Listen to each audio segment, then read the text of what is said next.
सरकार ने प्रदेश की शराब दुकानों के ठेके अगले 10 महीनों के लिए लाइसेंस फीस में 10% की वृद्धि के साथ देने का फैसला किया है। मुख्यमंत्री शिवराज सिंह चौहान की अध्यक्षता में शुक्रवार शाम को ही कैबिनेट बैठक में वाणिज्यिक कर विभाग के इस प्रस्ताव को मंजूरी दी गई है। जहरीली शराब की बिक्री को रोकने के लिए अब 90 मिलीलीटर की बोतल को अधिकृत रूप से बेचने की भी मंजूरी दी गई। इसके साथ ही कोरोना की समीक्षा की गई। और चलिए सीधे लिए चलते हैं। मुख्यमंत्री शिवराज सिंह चौहान इस वक्त प्रदेश की जनता को संबोधित कर रहे हैं।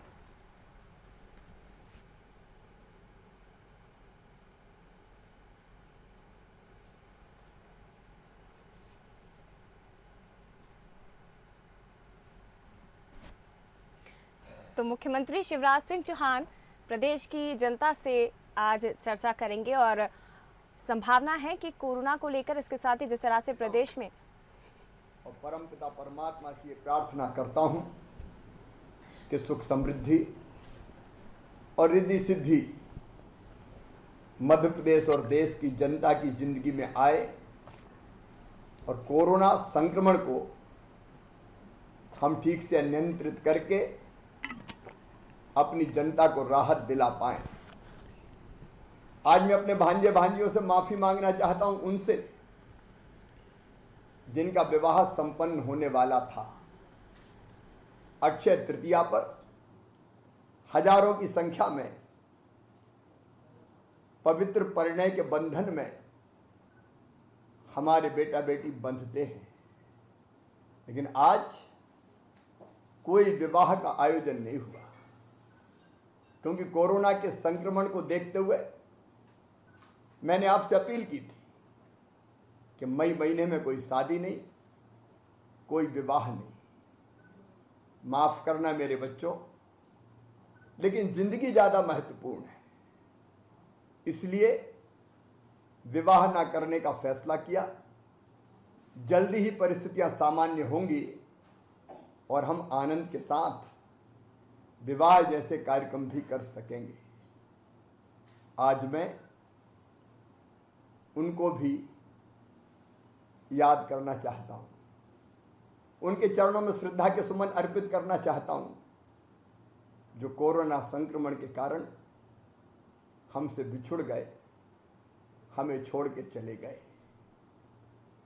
इस महामारी ने हमसे कई अपनों को छीना है। हमारे सांसद गए, हमारे विधायक साथी गए, पत्रकार मित्र गए, सामाजिक कार्यकर्ता गए, अनेकों अपने बिछुड़े हैं। कोरोना वॉरियर्स को भी कई को हमने खोया है। जब ये सोचते हैं तो मन व्यथित होता है, पीड़ा से भर जाता है। पीड़ा गहरी है, दर्द बड़ा है, लेकिन इस दर्द को सहते हुए भी हमें आगे बढ़ना पड़ेगा। हमने देखा ऐसे बच्चे भी हैं जिनके सिर से अपने माता पिता का साया उठ गया। ऐसे बुजुर्ग भी हैं जिनने अपने बुढ़ापे की लाठी के सहारे खो दिए। लेकिन आज मैं कहना चाहता हूं, जिम्मेदारी से कहना चाहता हूं, कोई बच्चा अपने आप को अनाथ ना समझे। मेरे होते हुए, प्रदेश की सरकार के होते हुए किसी बच्चे को अनाथ नहीं रहने दिया जाएगा। वो प्रदेश के बच्चे हैं, हमारे बच्चे हैं, उनकी चिंता हम करेंगे। और इसलिए हमने योजना बनाई कि ऐसे बेटा बेटी जिनके परिवार में कोई कमाने वाला सदस्य नहीं रहा, उनको जब तक वो सक्षम नहीं हो जाते 5,000 रुपया मासिक पेंशन दी जाएगी। हमने तय किया है, पात्रता ना होने के बावजूद भी ऐसे परिवारों को निःशुल्क राशन दिया जाएगा। ऐसे बच्चे हमारे बच्चे हैं, उनकी निःशुल्क शिक्षा का इंतजाम किया जाएगा।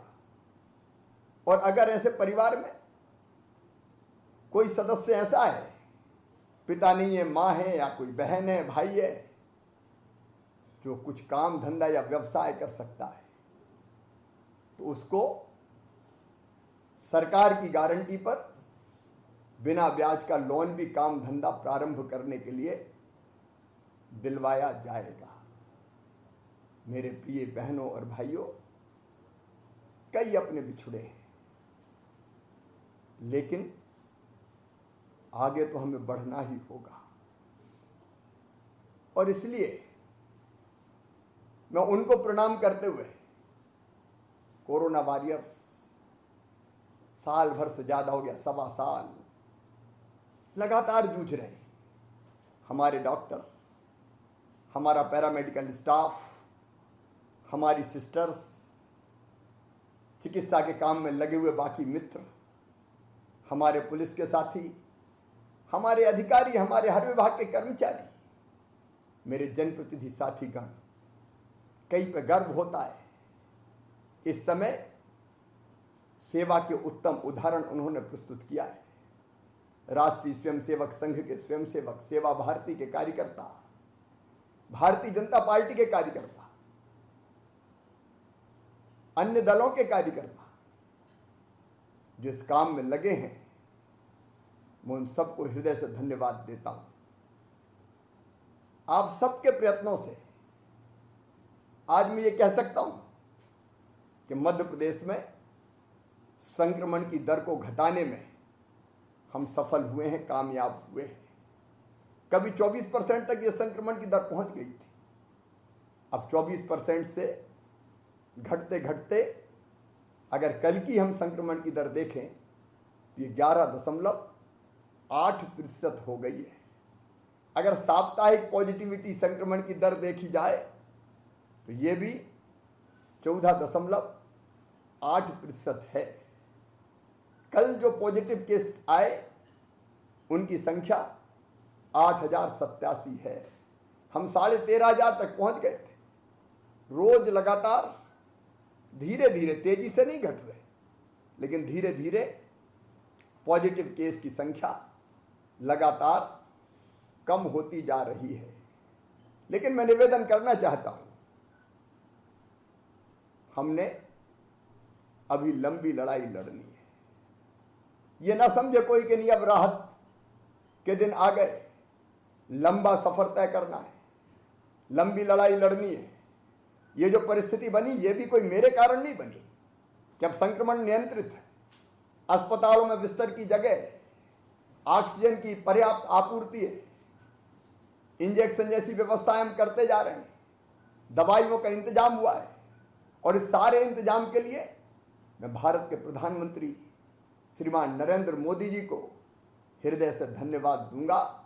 जब भी जरूरत पड़ी, ऑक्सीजन के टैंकर एयरफोर्स के विमानों से जाना हो, ऑक्सीजन रेल चलाना हो, जल्दी आपूर्ति करना हो, प्रधानमंत्री जी ने, केंद्रीय गृह मंत्री जी ने स्नेहपूर्ण सहयोग हमको दिया है।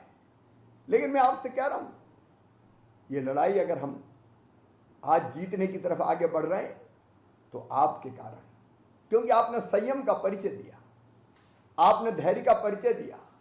हमने कोरोना कर्फ्यू लगाया और उसका कड़ाई से पालन किया। जिन जिलों ने इस कर्फ्यू का कड़ाई से पालन किया वहां पॉजिटिविटी की दर तेजी से नीचे गिरी है। लेकिन मैं उन जिलों को भी आगाह करना चाहता हूं जिनने लापरवाही बरती है। ऐसे भी कुछ जिले वहां हम देख रहे हैं कि लगातार 1.5 महीने से संक्रमण की दर घटी नहीं है, बल्कि वहां चिंताजनक स्थिति में हम पहुंचे हैं। और इसलिए मैं निवेदन करना चाहता हूं, अभी ढिलाई नहीं, अभी पूरी कड़ाई। इस संक्रमण को पूरी तरह से नियंत्रित करना है। अभी चैन की सांस नहीं लेना है। और नियंत्रित कौन करेगा? अकेला शिवराज सिंह चौहान नहीं करेगा, अकेले मेरे मंत्री, विधायक, सांसद साथी नहीं करेंगे, अकेला प्रशासन नहीं करेगा। इसको नियंत्रित करके समाप्त करने का काम आपको करना पड़ेगा। मतलब प्रदेश के एक एक भाई बहन को, 8 करोड़ मध्य प्रदेश वासियों को। और इसलिए ये संक्रमण को हम कैसे नियंत्रित करें, इसका निवेदन मैं आपसे आज करना चाहता हूं। इसको पूरी तरह से कैसे समाप्त किया जा सकता है, उसकी रणनीति पर मैं आपसे चर्चा कर रहा हूं। और आपकी भूमिका क्या होगी, ये भी मैं आज आपसे निवेदन करना चाहता हूं।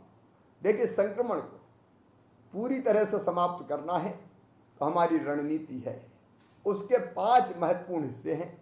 एक, संक्रमण की चैन तोड़ना, मतलब ऐसी परिस्थितियां बनाना कि एक से दूसरे में ये संक्रमण ना फैले, मतलब कोरोना कर्फ्यू। नंबर 2, संक्रमितों की पहचान करना। मुझे कहते हुए गहरी पीड़ा है, जबरदस्त पीड़ा है। कई बहनों भाइयों ने बताया नहीं, ग्रामीण क्षेत्र में नहीं बताया, शहरी क्षेत्र में नहीं बताया, घर पे इलाज करते रहे, सर्दी जुकाम बुखार समझते रहे और उसके कारण वो गंभीर संकट की स्थिति में पहुंच गए। उनमें से कई तो फिर अस्पताल में जाके भी अपनी जान नहीं बचा पाए, उनका इलाज संभव नहीं हो पाया। अगर समय रहते संक्रमितों की पहचान कर ली जाए तो इलाज कोरोना का संभव है। कई लोग स्वस्थ होकर गए और इसलिए दूसरी चीज संक्रमितों की पहचान करना है। तीसरी चीज हम टेस्ट करेंगे और चौथी चीज हम ट्रीट मतलब इलाज करेंगे और 5वीं रणनीति है हमारी वैक्सीनेशन की रणनीति, टीकाकरण की रणनीति। अब सबसे पहले संक्रमण की चैन तोड़ने की मैं आपसे अपील करता हूं और सबसे पहले मैं चर्चा करूंगा गांव के और बाढ़ के क्राइसिस मैनेजमेंट की टीम से। इस टीम में आप जानते हैं सरपंच, पंच, राजनीतिक दल के हमारे कार्यकर्ता, सामाजिक कार्यकर्ता, पंचायत सचिव, रोजगार सहायक, आंगनबाड़ी कार्यकर्ता, निचले स्तर की हमारी जो इकाई, चाहे वो प्रशासनिक हो चाहे वो जनता की हो, वो सम्मिलित है। आज उनसे मैं हाथ जोड़ के प्रार्थना करना चाहता हूं कि देखिए ये आपकी जवाबदारी है। नंबर 1, कोरोना कर्फ्यू का पूरी कड़ाई से पालन।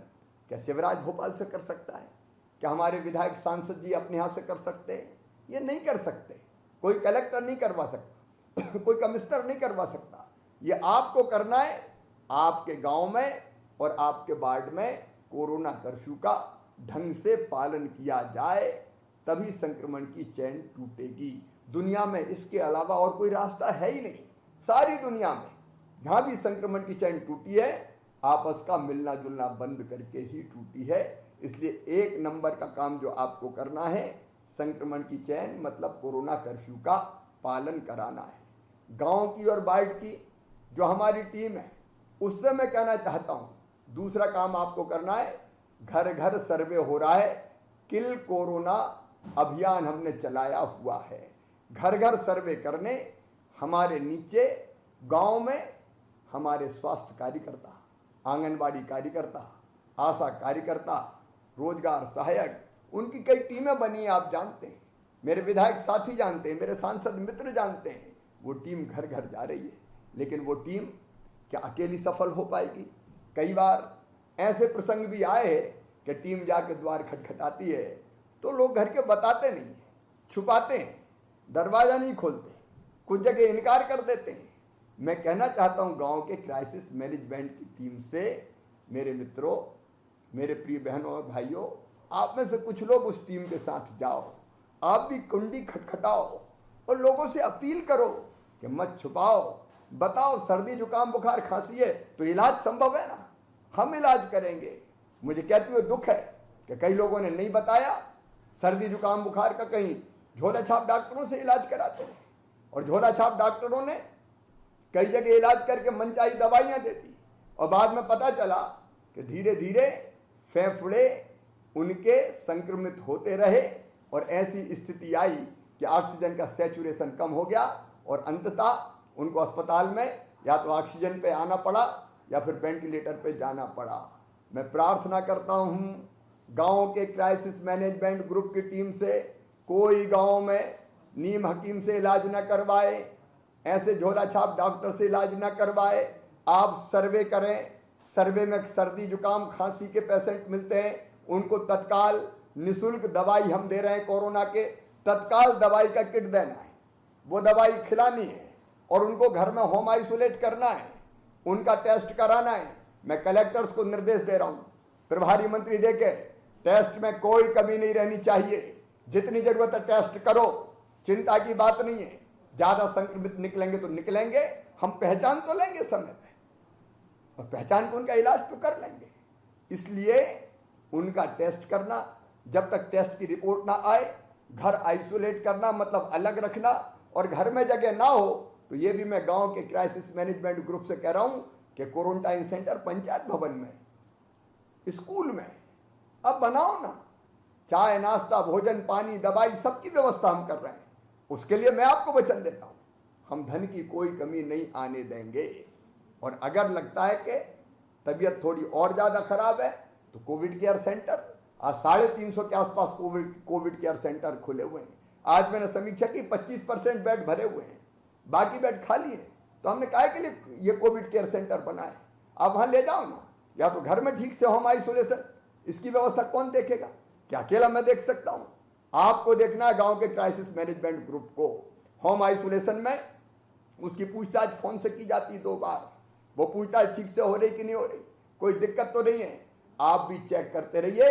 होम आइसोलेशन से अस्पताल जाने वाले मरीजों की संख्या 0.7% है, बाकी घर पे ही ठीक हो जाते हैं। लेकिन मैं गांव में और वार्ड में अपने क्राइसिस मैनेजमेंट ग्रुप से प्रार्थना कर रहा हूं कि होम आइसोलेशन वालों की देखरेख बाहर से कर लो, फोन से कर लो, उनकी चिंता कर लो, उनको ढाढ़स दो, उनको साहस बंधाओ। योग से निरोग कार्यक्रम हमने शुरू किया है, जिसमें कई जगह, सबकी बात नहीं कर रहा है, योग प्रशिक्षक उनको प्राणायाम और आसन की भी सिखाने का काम ऑनलाइन करते हैं। अगर वहाँ चिंता हो गई वो ठीक हो जाएंगे मित्रों। वहाँ अगर लगता है कि कोविड केयर सेंटर में ले जाना है, वहाँ हम उनको ले जाएं। कोविड केयर सेंटर में भी दवाई, उपचार, भोजन इत्यादि की ठीक व्यवस्था है। और अगर वहाँ से जरूरत पड़ेगी तो वहाँ एम्बुलेंस है, वहाँ से हम अस्पताल ले जाएंगे। भगवान करे वैसी नौबत ना आ पाए। लेकिन दूसरा काम जो आपको करना है, जिसके लिए आज मैंने आपको कष्ट दिया है, गांव के क्राइसिस मैनेजमेंट ग्रुप को कि सर्वे ठीक से करवा के हम संक्रमितों की पहचान कर लें और उनका प्रॉपर इलाज हम शुरू करवा दें, ताकि उनको स्वस्थ भी कर सकें और उनकी जान भी हम बचा सकें। आपको इसके साथ एक काम और करना है। गांव का क्राइसिस मैनेजमेंट ग्रुप ही ये काम कर सकता है कि आपके गांव में राशन, शहर में भी राशन की दुकान पर मैं कह रहा हूँ, वार्ड के क्राइसिस मैनेजमेंट ग्रुप से फ्री में निःशुल्क राशन देने की व्यवस्था माननीय प्रधानमंत्री जी ने 2 महीने की और हमने 3 महीने की व्यवस्था की है। अब एक व्यक्ति के पास 1 महीने में कम से कम 10 किलो राशन जाना है। ये राशन ठीक से मिल जाए, इसकी मॉनिटरिंग भी वार्ड के क्राइसिस मैनेजमेंट ग्रुप को और गांव के क्राइसिस मैनेजमेंट ग्रुप को करना है। लेकिन मिले भी ऐसे कि भीड़ ना लगे, लाइन ना लगे, नहीं तो पता चला कि राशन के चक्कर में ही संक्रमित हो जाएं। और इसलिए आप राशन की दुकान पर व्यवस्था बनवाएं।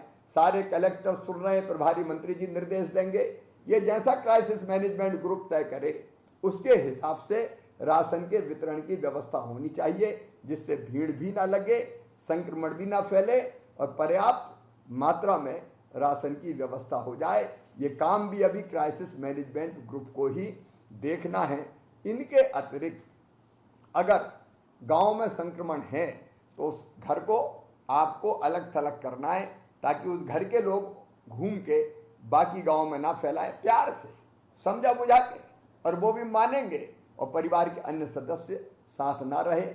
हम 2-4-5 दिन में उस घर को कंटेन करके उसको भी संक्रमण से मुक्त कर लेंगे। अगर मनरेगा की मजदूरी होनी है और गांव में संक्रमित अगर 5 से ज़्यादा है तो आप मनरेगा की मजदूरी कृपया करके कुछ दिन के लिए रोक दीजिए। बाकी ज़रूरत है तो हम व्यवस्था कर देंगे। और जहाँ नहीं है संक्रमित वहाँ मनरेगा की मजदूरी जारी रह सकती है। अगर 1-2 है तो आप जो मनरेगा की मजदूरी करे वो इस ढंग से करे कि एक दूसरे के पास भीड़ ना लगे, ऑक्सीमीटर वहाँ रहे, थर्मामीटर वहाँ रहे, ताकि उनको प्रॉपर तौर पे हम चेक भी कर पाएँ। ये काम भी आपको करना है। जहाँ तेंदुपत्ते की तुड़ाई होना है वो भी ध्यान रखेंगे कि ऐसा ना हो कि तेंदुपत्ते की तुड़ाई संक्रमित कर दें। ऐसी एक नहीं 10 चीज़ें निकल सकती है जिसका इंतजाम आपको करना है। मैं एक और उपार्जन की बात, किसानों से उपार्जन का काम चल रहा है। लगभग 100 लाख मीट्रिक टन गेहूं हम खरीद चुके हैं, भंडार भर दिए किसानों ने। लेकिन उपार्जन से जो किसान बचे हुए हैं वो भी एक साथ ना जाए, नंबर आने पे जाएं और इस ढंग से जाएं कि हम कम से संक्रमण को फैलने से रोक पाए, उसको भी कौन देखेगा? गांव के लोग तय करें ना कि आज इतने जाएंगे, आज ये जाएंगे, इनका नंबर ये जाएंगे, इकट्ठे ज्यादा ना जाएं।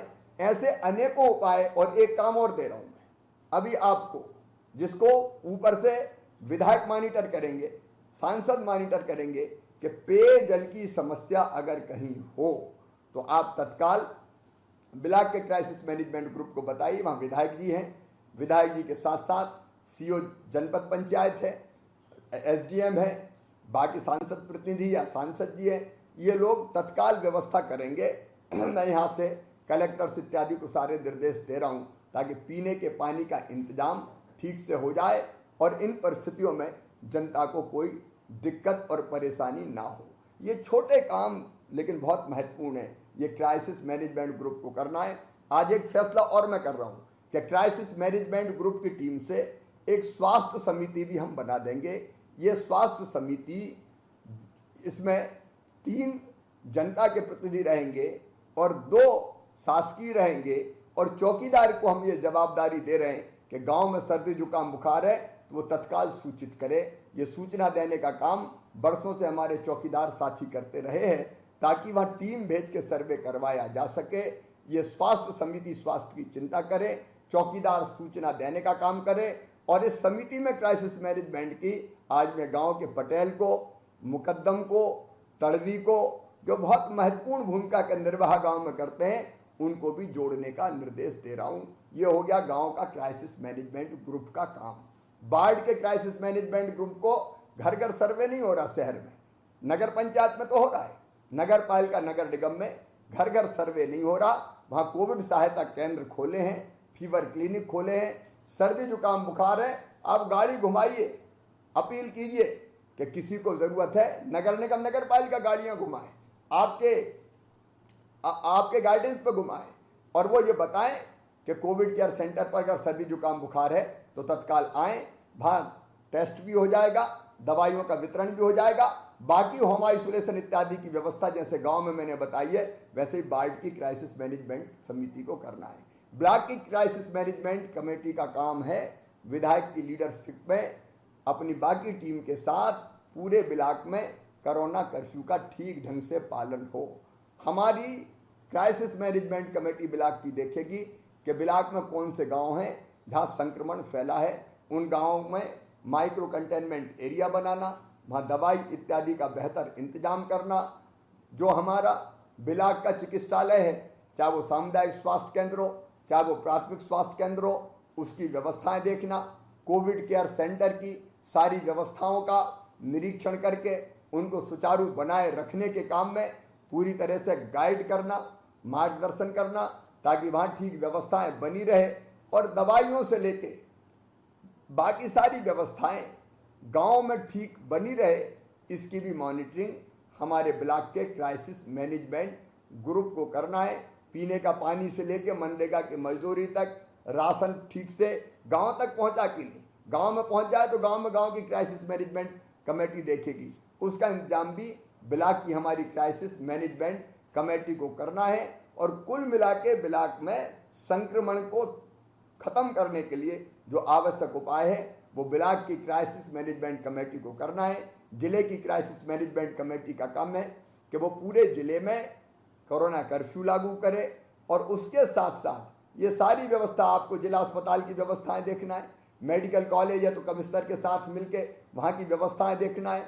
आपको जिले में ऑक्सीजन की आपूर्ति के मामले का निरीक्षण करते रहना है ताकि कहीं कोई कमी ना हो। दवाई, उपकरण, कोविड केयर सेंटर ये सब ठीक ढंग से संचालित हो, इसका आपको इंतजाम करना है।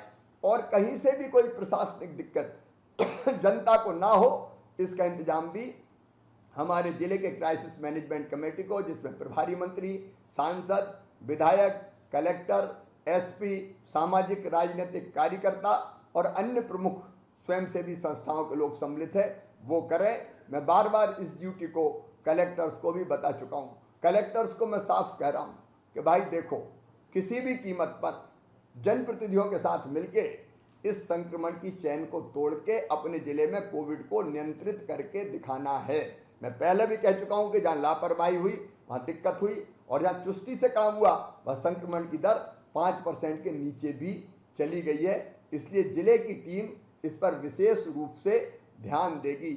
एक काम और आप जिले में देखेंगे, मैंने दवाई की आपूर्ति की बात कही है, एक बात और कही है, कालाबाजारी किसी भी कीमत पर ना हो। कालाबाजारी के खिलाफ बिल्कुल सख्त रहना है। पुलिस के साथी सुन रहे हैं, अभी 80 से ज्यादा रासुका हम कर चुके हैं, कई लोगों को हम जेल भिजवा चुके हैं। ऐसे बेईमानों को, धन पशुओं को, नर पिशाचों को जो नकली रेमडेसिविर इंजेक्शन बेच दें, इनको किसी भी कीमत पर नहीं छोड़ना है। ये तो हत्या से भी भयानक अपराध है और इसलिए इस पर भी नजर रखना है। हमने ये भी तय किया है, ये आपका काम है जिले की क्राइसिस मैनेजमेंट कमेटी का, कि जो तय दरें हैं उससे ज्यादा कोई अस्पताल जनता से पैसा वसूल ना करे। हमने एक यहाँ कमेटी बनाई है और जनता को भी कहा कि आप शिकायत कीजिए। शिकायत के बाद कार्रवाइयां होती है और आपने देखा कि लाखों रुपया अलग अलग शहरों में उन अस्पतालों से हमने वापस करवाया है। एक तरफ प्राइवेट ऐसे अस्पताल है जो बहुत सेवा के भाव से काम कर रहे हैं, दूसरी तरफ ऐसे भी लोग हैं जिनने दिक्कत देने की कोशिश की है। जो सेवा के भाव से काम कर रहे हैं उनको हम प्रणाम करते हैं, लेकिन जिन्होंने गड़बड़ की है उनको हम छोड़ेंगे नहीं, वो ये समझ ले। अब जिले के क्राइसिस मैनेजमेंट ग्रुप को एक काम और करना है। जिले में अगर कोई बच्चा या बच्चे अनाथ हो गए हों तो उनकी सूची तैयार करना है, ताकि इस योजना जो हमने बनाई है उसका लाभ मैं तत्काल लेना चाहता हूँ, देर नहीं करना चाहता, तो इसको भी आप चिन्हित कर लें। और दूसरा जो महत्वपूर्ण काम आपको करना है वो काम है निःशुल्क इलाज की व्यवस्था। मैं एक बार निवेदन करना चाहता हूँ, निःशुल्क इलाज की हमारी 3 तरह की व्यवस्थाएं हैं। नंबर 1, सरकारी अस्पतालों में बिल्कुल निःशुल्क इलाज किया जाता है। नंबर 2, कोविड के लिए जो अनुबंधित अस्पताल है, मतलब प्राइवेट अस्पताल को पैसा हम देते हैं और हम कहते हैं मरीजों का इलाज आप करो, ऐसे अस्पताल बड़े शहरों में हमने चिन्हित कर रखे हैं, उन अस्पतालों की आपको जानकारी है। और नंबर 3 जो योजना हमने बनाई, इन तीनों को मिला के मुख्यमंत्री कोविड उपचार योजना है। वो योजना है कि जितने भी हमारे आयुष्मान कार्डधारी है, आयुष्मान कार्डधारी, और उसमें हमने लिबरल किया है।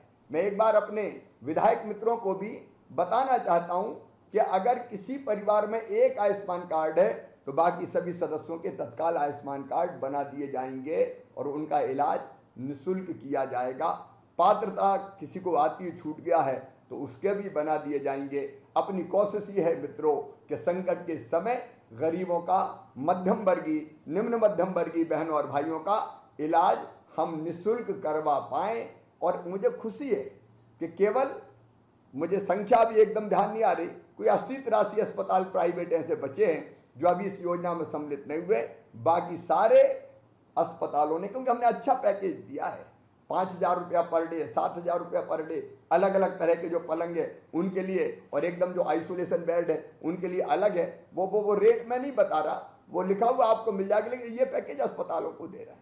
और इसलिए इस पैकेज के अंतर्गत बाकी का इलाज भी आपको निःशुल्क करवाना है। उसकी देखरेख भी जिले के क्राइसिस मैनेजमेंट कमेटी को करना है, ताकि बिना बाधा के उनका इलाज निःशुल्क और ठीक ढंग से हो सके। इसकी चिंता भी आप निश्चित तौर पर कीजिए। हमने ये भी तय किया है कि ब्लैक फंगस, ये अभी चारों तरफ आपने देखा होगा इसकी चर्चा हो रही है, और ऐसे पेशेंट जो कोविड से ठीक हो गए हैं उनको इस समस्या का सामना करना पड़ रहा है। मित्रों, एक बार ठीक होकर कोविड से चले गए तो बाद में पोस्ट कोविड जिस तरह के इफेक्ट हो रहे हैं वो भी परेशान करने वाले हैं। और इसलिए ऐसे भाई बहनों का इलाज भी हम निःशुल्क करेंगे। इंजेक्शन जो दूसरा आता है एंटी फंगल इंजेक्शन, उसकी उपलब्धता में अभी दिक्कत आ रही है। कलेक्टर एसपी इस पर भी ध्यान दें, इसकी कालाबाजारी ना हो।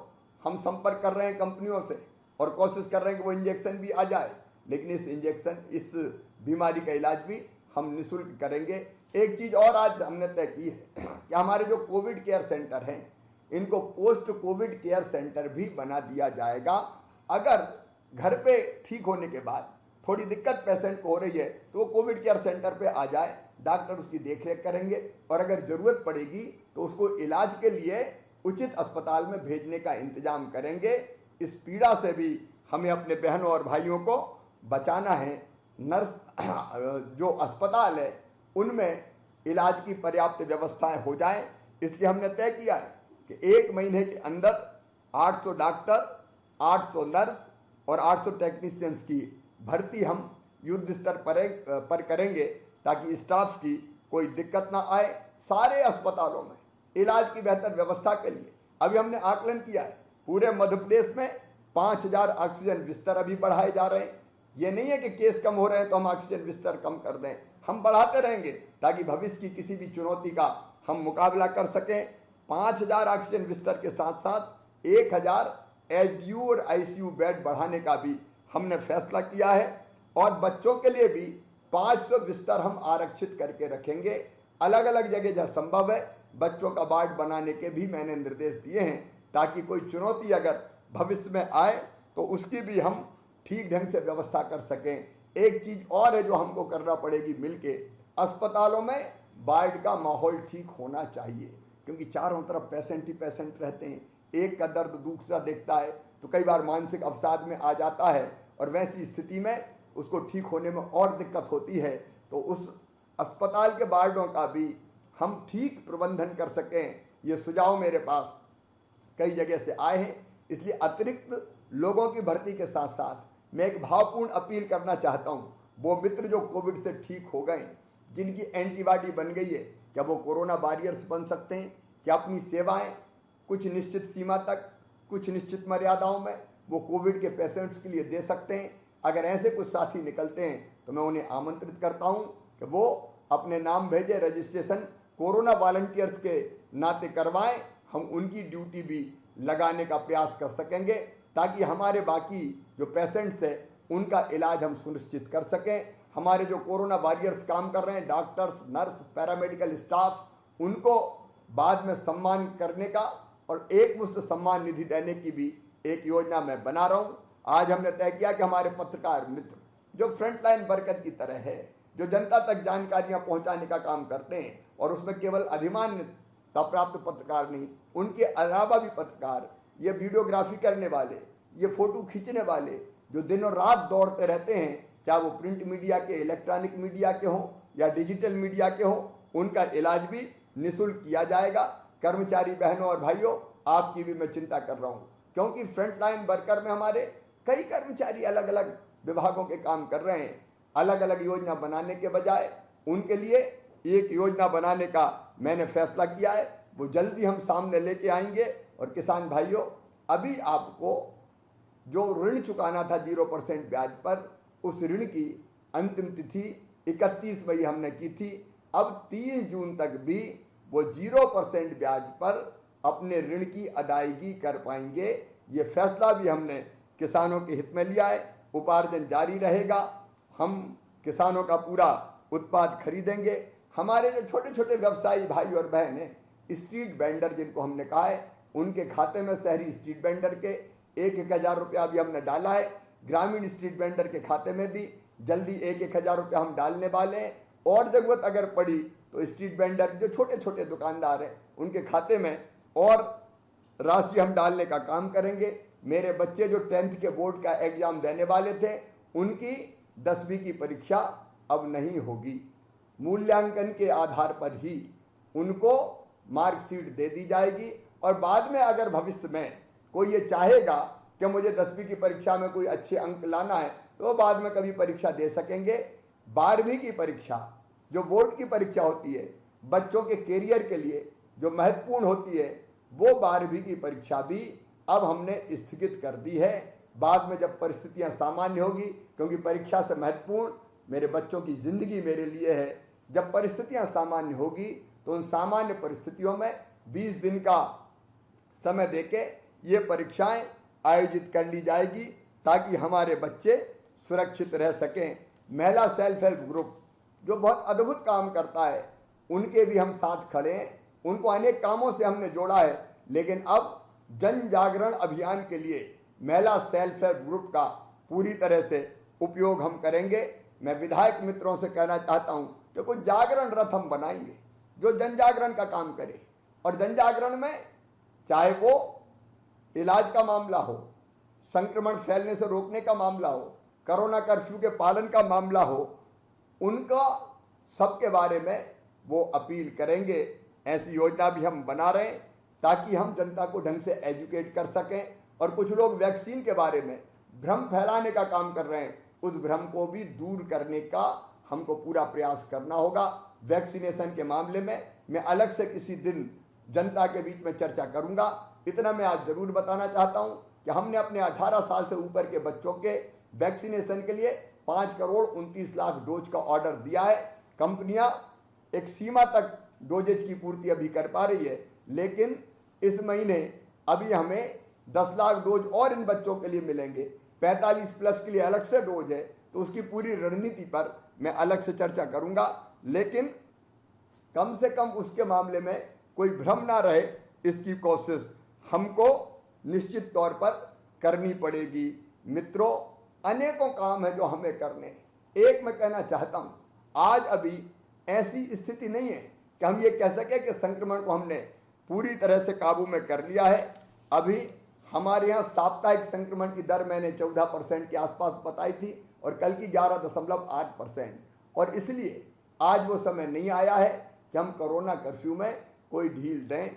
जिला क्राइसिस मैनेजमेंट कमेटी से मैं ये आग्रह करना चाहता हूँ कि अपने यहाँ की परिस्थितियाँ देखें, पॉजिटिविटी देखें और फिर वो इस कोरोना कर्फ्यू को आगे बढ़ाने का फैसला ले लें। ये उनको अभी लेना ही होगा, नहीं पूरे किए किराए पर हमारा पानी फिर जाएगा। अगर एकदम हमने कुछ ओपन किया तो फिर ऐसी परिस्थिति बन जाएगी कि संक्रमण फिर बढ़ जाएगा। लेकिन जिन जिलों में संक्रमण की दर बहुत नीचे चली गई है, वो अपने क्राइसिस मैनेजमेंट ग्रुप की बैठक करें और प्रदेश से चर्चा करके आगे भविष्य में कब खोलना है, और खोलना भी है तो वैज्ञानिक तरीके से खोलना है, एक साथ नहीं खोलना है, उसके बारे में प्रदेश से चर्चा करके वो फैसला करेंगे। मैं एक आग्रह और करना चाहता हूं कि देखिए, कोरोना वायरस, ये जो वायरस है, ये वायरस तो अभी रहने वाला है। दुनिया में जब जब महामारी आई, 100 साल में एक बार आती, लोग बताते हैं इतिहास को, तो वो 3-4 साल तक कम से कम रहती है। ये 3-4 साल तक वायरस तो रहेगा और इसलिए हमको वायरस के रहते हुए अपनी जिंदगी को जीने की आदत डालनी पड़ेगी। मतलब कोरोना संक्रमण रोकते हुए हमको अपना आचरण और व्यवहार करके परिस्थितियों को सामान्य बनाने की कोशिश करनी पड़ेगी। अगर एकदम हम निकले, भीड़ भाड़ निकली, तो फिर आप मानिए कि संक्रमण फिर से हमें दबोच लेगा और कितना नुकसान होता है ये हम अपनी आंखों से देख चुके हैं। और इसलिए मैं निवेदन करना चाहता हूं क्राइसिस मैनेजमेंट ग्रुप को, लोगों को एजुकेट करने का काम करना पड़ेगा। गांव के लोगों को भी और शहर के भाई बहनों को भी सबको समझना पड़ेगा कि कोरोना संक्रमण रोकने के अनुरूप व्यवहार करते हुए हमें जीने की आदत डालनी पड़ेगी। मतलब अब कुछ समय तक भव्य और बड़े आयोजन नहीं होंगे, भीड़ भरी शादियां नहीं होगी, अलग अलग तरह के कार्यक्रम जिनमें भीड़ इकट्ठी होती है वो प्रतिबंधित अभी लंबे समय तक रहेंगे। मास्क लगाना, दूरी बना के रखना, परिस्थिति सामान्य होने के बाद भी, और बार बार हाथ धोते रहना, इसको अपने दिनचर्या का अंग बनाना पड़ेगा। एक अपील और मैं अपने प्रदेश के बहनों और भाइयों से करना चाहता हूं। देखिए, हम अपनी जीवन शैली बदलें, और जीवन शैली बदलने का अर्थ यह है कि जो योग या व्यायाम कर सकते हैं जरूर करें। मैं तो सबसे अपील करूंगा, जरूर करें। ये शरीर को स्वस्थ रखेगा, शरीर की रोग प्रतिरोधक क्षमता बढ़ानी पड़ेगी। एक बढ़ेगी टीकाकरण से और दूसरी बढ़ेगी अपने आचरण से। इसलिए योग, व्यायाम, प्राणायाम उचित शिक्षक से सीख लीजिए, उसको अपने जीवन का अंग बना लीजिए। सूरज के संपर्क में रहना भी सीखिए, वो पावर हाउस है हमारा, और सूरज की धूप भी नई ऊर्जा और ताकत हमको प्रदान करती है। और भोजन में भी मेरा निवेदन है, क्योंकि मैं आपके परिवार का सदस्य हूँ, हमारे प्राचीन ऋषियों ने कहा है भोजन कैसा करना चाहिए, तो उन्होंने कहा हितभुक, मितभुक, ऋतभुक। हितभुक मतलब शरीर के लिए जो हितकारी हो आप वही खाओ, मितभुक का मतलब भूख से थोड़ा कम खाओ, और ऋतुभुक का मतलब ऋतु में जो चीजें, जो फल सब्जियां और बाकी चीजें पैदा होती है उनका सेवन करो। हम खाने के लिए ना जिए, अच्छा स्वास्थ्य रखने के लिए खाएं। ये मेरा आपसे निवेदन है।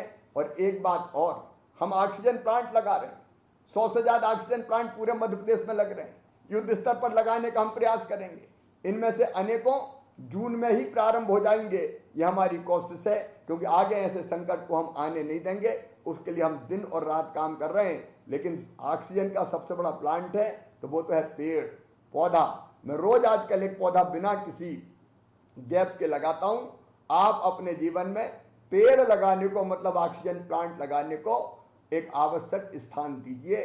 हर ऐसे प्रसंग पर जब आनंद और प्रसन्नता का वातावरण परिवार में हो, पेड़ जरूर लगाएं। और अंत में फिर मैं आप सबसे एक बार फिर अपील करना चाहता हूं, मेरे मित्रों, संक्रमण की दर अभी घटी है, लेकिन खतरा अभी टला नहीं है। इस खतरे को पूरी तरह से समाप्त करने के लिए अभी लड़ाई हमको सबको मिलकर लड़नी है। अकेला मुख्यमंत्री, मंत्री, सांसद, विधायक नहीं, पूरे प्रदेश की जनता सारे मतभेद भूल के एक हो जाएं, इकट्ठे हो जाएं और गांव से लेके राजधानी तक, वार्ड से लेके कलेक्ट्रेट तक सारी जनता, नेता, प्रशासनिक अधिकारी, कर्मचारी एकजुट होकर इस लड़ाई को मिलके लड़ें। मुझे पूरा विश्वास है कि मध्य प्रदेश को संक्रमण नियंत्रण करने की दृष्टि से एक आदर्श राज्य बनाकर ही हम चैन की सांस लेंगे। मध्य प्रदेश को पूरी तरह से संक्रमण से हम मुक्त करेंगे आपके सहयोग से। तो मेरे साथ संकल्प लीजिए कि हम मिलके इस संक्रमण को रोकने के हर उपाय को करेंगे। जनता करेगी, जनप्रतिनिधि करेंगे, प्रशासनिक अधिकारी करेंगे और हम सब मिलके इस संक्रमण की चैन को तोड़ के प्रदेश को कोरोना से मुक्त कराएंगे और आगे भी अपना व्यवहार ऐसा रखेंगे जिससे संक्रमण ना फैल पाए। मैं आत्मविश्वास से भरा हूं, दुखी जरूर हूं इसलिए कि हमने कई अपनों को खोया है, लेकिन आगे ये नुकसान किसी भी कीमत पर नहीं होने देना है और इसलिए समर्पित भाव से मिलके हमको इस संक्रमण के खिलाफ ये लड़ाई जारी रखना है। मुझे पूरा विश्वास है हम जीतेंगे, मानवता जीतेगी और कोरोना हारेगा।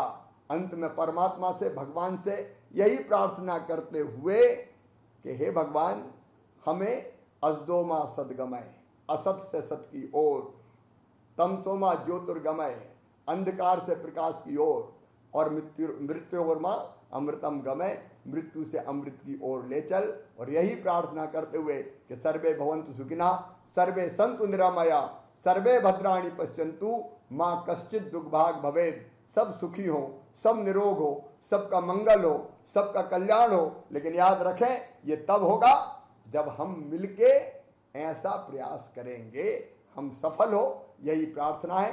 बहुत बहुत धन्यवाद। मध्य प्रदेश के मुख्यमंत्री शिवराज सिंह चौहान को आप सुन रहे थे। प्रदेशवासियों को वो संबोधित कर रहे थे और कई महत्वपूर्ण उन्होंने बातें, आने वाले वक्त के लिए किस तरह से हमें लड़ना है और सरकार क्या तैयारी कर रही है, सभी पहलुओं पर बारीकी से बातचीत करते हुए, संबोधित करते हुए सीएम शिवराज ने जनता को कहा है कोरोना की परिस्थितियों को लेकर अब हमें अपना आचरण किस तरह से बदलना है, सरकार किस तरह से अपनी तैयारी कर रही है और आने वाले वक्त के लिए सरकार किस तरह से कोरोना का सामना करने के लिए, लोगों को इलाज उपलब्ध कराने के लिए या हालातों का सामना करने के लिए सरकार की क्या तैयारी है। बारीकी से अलग अलग पहलुओं पर सीएम शिवराज ने अपने संबोधन में इस बात का जिक्र किया और प्रदेशवासियों को भी एक उम्मीद जगाई है, एक उम्मीद की किरण दिखाई है कि जरूर अच्छा वक्त आएगा।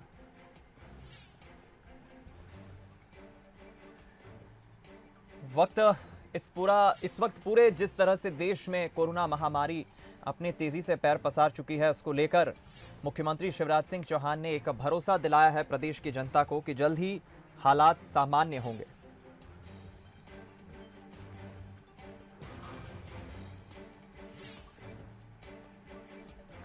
मुख्यमंत्री शिवराज सिंह चौहान ने बताया कि किस तरह से अलग अलग अस्पतालों में सरकार ने व्यवस्थाएं कर रखी हैं। 3 कैटेगरी बनाकर रखी है सरकार ने। ऐसे बच्चे जिनका कोई नहीं है, कोरोना ने जिनके माँ बाप को छीन लिया है, उनकी देखभाल, उनकी